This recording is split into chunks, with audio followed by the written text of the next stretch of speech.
келген 2 ақпан күні біз бір бастама көтерген болатынбыз.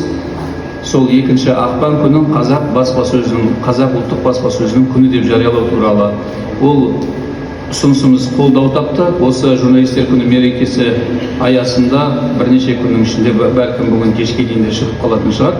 Жалпы 2 ақпан қазақ газеті дүниеге келген күн қазақ баспасөзінің күні деп жарияланады. Бұл туралы жұмыстардың барлығы ол аяқталды. Сондықтан біздің жүріп өткен жолымыз ол әрі бізді болашаққа баратын жол. Осы мүмкіндікті пайдаланып тағы да осындағы ағаларымызға, апайларымызға, біздің ардагерлерімізге тағы да үлкен ризашылық білдіремін. Және олардың даңғыл жолын біздің жастарымыз, жас журналистеріміз лайықты жалғастырады деген үміттемін. Музейдің келушілері көп болсын, осы жәдігерлерден тағылым алып, болашақ журналистикамыздың жұлдызына айналатын жастарымыз мол болсын. Рахмет баршаңызға.